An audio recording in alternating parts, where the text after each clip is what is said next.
Olá, eu vou ler para vocês alguns trechinhos de um livro escrito em 2012. Depois eu vou falar de onde, por quem e como, tá?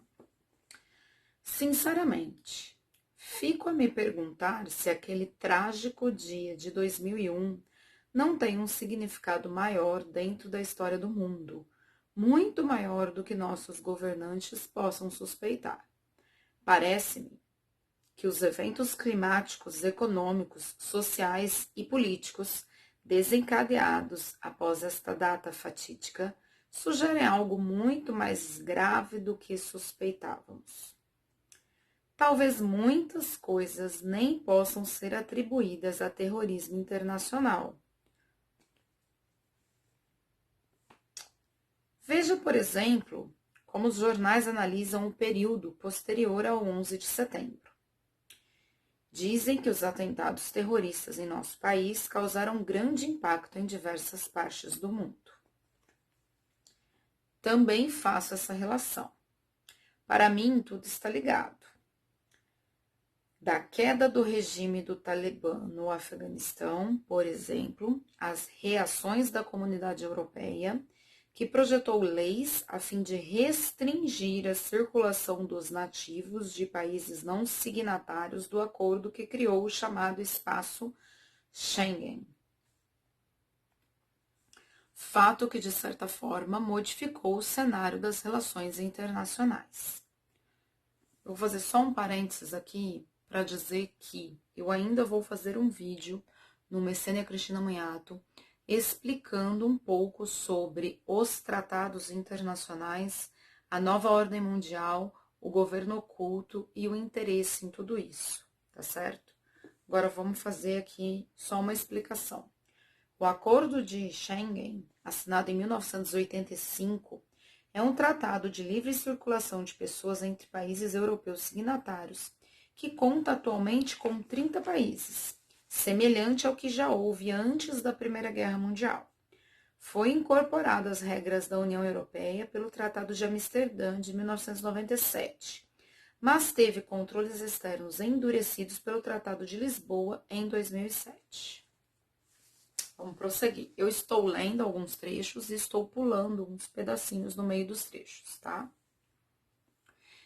Isso é uma realidade, mas fico a imaginar outros aspectos até mais abrangentes, como o que está acontecendo com o nosso clima, com o aumento de terremotos, maremotos, tsunamis e outras catástrofes naturais ou não, que a partir dos atentados daquele dia tem afetado de maneira extraordinária a população não só de nosso país, mas de todo o mundo.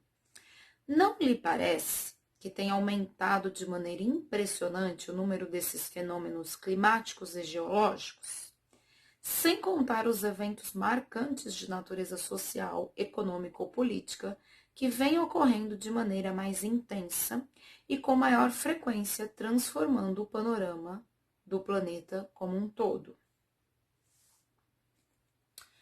Fico pensando se por detrás de tais acontecimentos não existe algo de sobre-humano, de metafísico, ou mesmo alguma força da qual nem suspeitamos movendo os fios da vida, da sociedade e do nosso planeta. Fico pensando. Acredito mesmo que muitos de nossos governantes já suspeitam que algo de extraordinário ocorre no cenário do mundo, na área política, tanto quanto na econômica. Percebem, talvez, mais por intuição do que por raciocínios concretos, que o mundo está vivendo uma era diferente sob todos os aspectos, que algo de metafísico ou espiritual está em ação e que forças sobre-humanas interferem na história da humanidade. Os acontecimentos do leste europeu e da Palestina, que parece estar assentada sobre um barril de pólvora que ameaça explodir a qualquer momento, entre outros eventos que ocorrem em outras partes do mundo, certamente já deram o que pensar aos diversos setores da inteligência norte-americana. Talvez, mesmo que queiram negar publicamente, saibam que estamos num momento grave de transição. Temo que o poder representado pelo nosso país já esteja vivendo seu declínio, o início de seu fim. Quem sabe estejamos vivenciando os primeiros momentos de derrocada dos valores que tanto dizemos defender e que, sinceramente, não vejo assim tão consolidados quanto nossa nação divulga para o mundo. Mas será que ele era realmente livre pensador? Ou apenas marionete nas mãos de outros homens poderosos e instituições do mundo oculto, dominadores da política e da economia? Parece-me que o sistema de poder no mundo passa por uma profunda modificação em sua estrutura.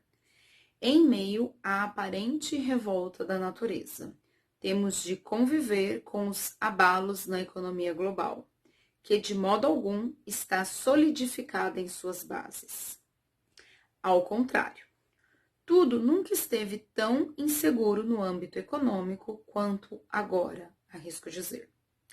O que se divulga nos noticiários é apenas a ponta do iceberg e contém uma mensagem para o endereço certo. As pessoas que se contentam apenas com as aparências e a superficialidade.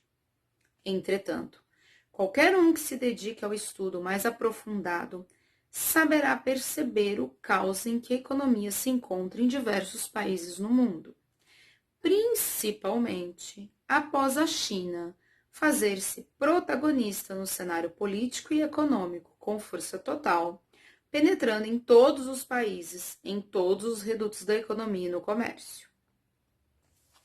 Lentamente, assistimos ao dragão vermelho se infiltrar nas nações mais poderosas, fazendo ruir devagar a economia dos grandes. Veja, por exemplo, a União Europeia, cujo símbolo principal são as estrelas sobre o fundo azul de sua bandeira. Como não associar a essa imagem certa mensagem codificada existente na Bíblia, que faz referência a um dragão vermelho que derruba a terça parte das estrelas do céu? Isso está em Apocalipse 12, 3, 4.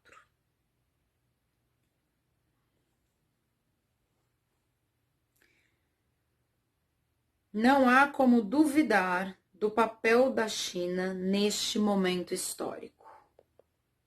Estudando o caso da China, por exemplo, vemos como os poderosos, que podem ser associados às estrelas do céu do Apocalipse, incluindo nossa nação, que é parte do G8, estão aos poucos sendo lançados por terra.